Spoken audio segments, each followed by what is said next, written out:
বাংলার পাবলিক জেগে উঠেছে রিপাবলিকের ডিমের কুসুম ফাটিয়ে দেওয়ার জন্য। আমাদের দেশ ধর্মনিরপেক্ষ ছিল, ধর্মনিরপেক্ষ আছে, ধর্মনিরপেক্ষ থাকবে। কোন ময়ূক রঞ্জন ঘোষের বাবার ক্ষমতা নেই আমাদের দেশের এই ধর্মনিরপেক্ষতার উপর আঙুল তোলা। এক সময় অন্য একটা পার্টি করত, এখন নতুন কাক গু খেতে শিখেছে, সেই কারণের জন্য বড্ড বেশি চাড্ডিদের ছুড়ে দেওয়া হাড্ডি চেটে চলেছে। সেকুলার, বেরিয়ে যেতে হবে। দেশের সংবিধান যে মানে না তার দেশে থাকার অধিকার নেই। ময়ূক রঞ্জন ঘোষ যদি সংবিধান না মানে তাহলে সেই দেশ থেকে বেরিয়ে যাক। আমাদের দেশের কোটি কোটি ভারতবাসী এই দেশটাকে সেকুলার মনে করে, আমরা এই দেশেই থাকবো, কারণ এই দেশ স্বাধীন করার জন্য আমাদের বাপদাদারা রক্ত দিয়েছে। ময়ূক রঞ্জন ঘোষের বাপদাদারা, ময়ূক রঞ্জন ঘোষের পূর্বপুরুষরা কখনো এই দেশের স্বাধীনতার জন্য এক ফোঁটাও রক্ত দেয়নি। চ্যানেলের নাম কি যেন? রিপাবলিক বাংলা, তাই তো? বাংলার পাবলিক জেগে উঠেছে রিপাবলিকের ডিমের কুসুম ফাটিয়ে দেওয়ার জন্য।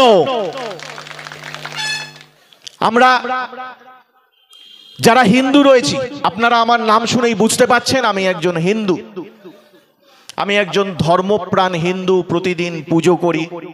আসার সময় ওখানে একটি হনুমানজির মন্দিরও রয়েছে, সেই মন্দিরেতেও প্রণাম করে আমি এসেছি। আপনারাও যেমন যারা ধর্মপ্রাণ মুসলিম রয়েছেন, একটু পরেই মাগরিবের নামাজের সময় আপনারা নামাজ পড়তে যাবেন। মনে রাখবেন এই দেশটা সেকুলার দেশ, এই দেশটা সেকুলার দেশ, অর্থাৎ ধর্মনিরপেক্ষ দেশ। ধর্মনিরপেক্ষ কি? ধর্মনিরপেক্ষ মানে এইটা নয় যে আমার ধর্মই সেরা ধর্ম, আপনার ধর্মই সেরা ধর্ম, তা নয়। ধর্মনিরপেক্ষ মানে এটাও নয় যে কেউ কোনো ধর্ম পালন করতে পারবে না। ধর্মনিরপেক্ষ মানে এইটা যে প্রত্যেকের ধর্ম নিজেদের অধিকারেতে, নিজেদের আত্মসম্মান নিয়ে পালন করতে পারবে। এইটা আমাদের দেশের সংবিধান, সংবিধানের 25 থেকে 30 নম্বর ধারা এই অধিকারটা আমাদের আপনাদের দেশের সকল সংখ্যালঘু সম্প্রদায়কে দিয়েছে। এই দেশ তাই সেকুলার।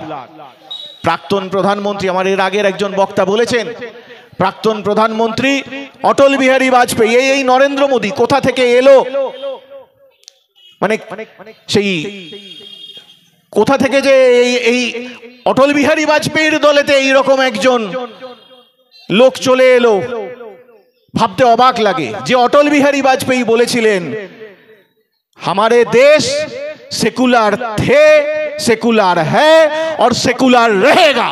আর সেটাই আমরা বলছি, আমাদের দেশ ধর্মনিরপেক্ষ ছিল, ধর্মনিরপেক্ষ আছে, ধর্মনিরপেক্ষ থাকবে। কোন ময়ূক রঞ্জন ঘোষের বাবার ক্ষমতা নেই আমাদের দেশের এই ধর্মনিরপেক্ষতার উপর আঙুল তোলা। ময়ূরঞ্জনের গালে জুতো মারো জোরে জোরে, ময়ূরঞ্জনের গালে জুতো মারো ছুড়ে ছুড়ে, আস্তে আস্তে আস্তে। ময়ূরঞ্জন বাংলা থেকে দূর দূর দূর হটাও, ময়ূরঞ্জনকে বাংলা থেকে দূর দূর দূর হটাও।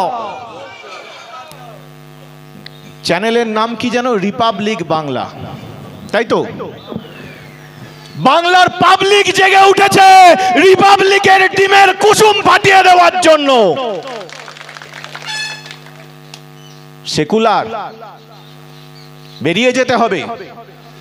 দেশের সংবিধান যে মানে না তার দেশে থাকার অধিকার নেই। ময়ূক রঞ্জন ঘোষ যদি সংবিধান না মানে তাহলে সেই দেশ থেকে বেরিয়ে যাক। আমাদের দেশের কোটি কোটি ভারতবাসী এই দেশটাকে সেকুলার মনে করে, আমরা এই দেশেই থাকবো, কারণ এই দেশ স্বাধীন করার জন্য আমাদের বাপদাদারা রক্ত দিয়েছে। ময়ূক রঞ্জন ঘোষের বাপদাদারা, ময়ূক রঞ্জন ঘোষের পূর্বপুরুষরা কখনো এই দেশের স্বাধীনতার জন্য এক ফোঁটাও রক্ত দেয়নি। এক সময় অন্য একটা পার্টি করত, এখন নতুন কাক গু খেতে শিখেছে, সেই কারণের জন্য বড্ড বেশি চাড্ডিদের ছুড়ে দেওয়া হাড্ডি চেটে চলেছে। ভালো কথা, কিন্তু মাথায় রাখবেন, মাথায় রাখবেন, এই তাম্রলিপ্ত জাতীয় সরকারের মাটিতে দাঁড়িয়ে বলছি যে যখন আপনাদেরই বাপ ঠাকুরদা এই মাটিতে ব্রিটিশ সরকারের গুলিকে ভয় না করে এই তমলুক অঞ্চলকে 7 মাসের জন্য স্বাধীন করেছিল, তাম্রলিপ্ত জাতীয় সরকার প্রতিষ্ঠা করেছিল। সেই দিন সেই আন্দোলনে হিন্দু মুসলমান সবাই একসঙ্গে কাঁধে কাঁধ মিলিয়ে লড়াই করেছিল। আর সেই দিন সেই আন্দোলনকে পেছন থেকে ছোড়া মেরেছিল এই ভারতীয় জনতা পার্টির পূর্বসূরি রাষ্ট্রীয় স্বয়ংসেবক সংঘ। সেদিন ব্রিটিশ পুলিশের কাছে এরা আপনাদেরই বাপ দাদাদের পৌঁছে দিয়েছিল, তাদের খবর পৌঁছে দিত, ধরিয়ে দিত। এদের কাছ থেকে আমাদেরকে দেশপ্রেম শিখতে হবে।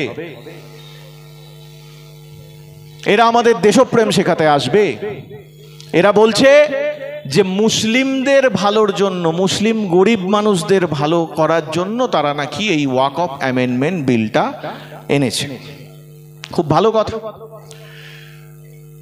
তো মুসলিম গরিব মানুষদের যদি এতই ভালো করার ইচ্ছে থাকতো, তাহলে মুসলিমদের উন্নয়নের জন্য আপনারা কি কাজটা করেছেন? আপনারা মুসলিমদের শুধু ওয়াকফ সম্পত্তি, এই ওয়াকফ অ্যামেন্ডমেন্ট বিলটাই মনে করছেন যে মুসলিমদের ভালো করার জন্য। মুসলিমদের যদি সত্যিকারের ভালো করতে চান, তাহলে মুসলিমদেরকে আগে উচ্চতর শিক্ষায় তাদের প্রোটেকশন দেওয়ার ব্যবস্থা করতে হবে। আর সব ধরনের চাকরিতে মুসলিমদের প্রোটেকশন দেওয়ার ব্যবস্থা করতে হবে। আপনারা এই মঞ্চ থেকে জোরে এই বিষয়ে দাবি তুলুন। বাকিটা মুসলিমরা বুঝে নেবে, তাদের ধর্মের কি অধিকার, তাদের ধর্মের কি প্রয়োজনীয়তা, সেটা মনে হয় আমাদের যারা মুসলিম ভাই বন্ধুরা রয়েছেন তারা বুঝে নেবেন। কারণ আপনাকে মনে রাখতে হবে, এই যে ওয়াকফ অ্যামেন্ডমেন্ট বিল, এই ওয়াকফ অ্যামেন্ডমেন্ট বিল করে ওরা যে এই আপনাদের ধর্মীয় অধিকারটা কেড়ে নেওয়ার চেষ্টা করছে, মানিকদা একটু পরে আরো ডিটেলসে বলবেন, এটা আসলে কিন্তু একটা বৃহত্তর ষড়যন্ত্রের অংশ। প্রথমে আপনাদের ধর্মীয় অধিকারগুলো কেড়ে নেবে এই ওয়াকফ অ্যামেন্ডমেন্ট বিলের মধ্যে দিয়ে, তারপর আপনাদের নাগরিক অধিকারগুলো কেড়ে নেবে, কেড়ে নিয়ে সিএনআরসি করে আপনাদেরকে বেনাগরিক করে এই দেশ থেকে তাড়ানোর এটা হচ্ছে গিয়ে একটা প্রাথমিক পর্যায়।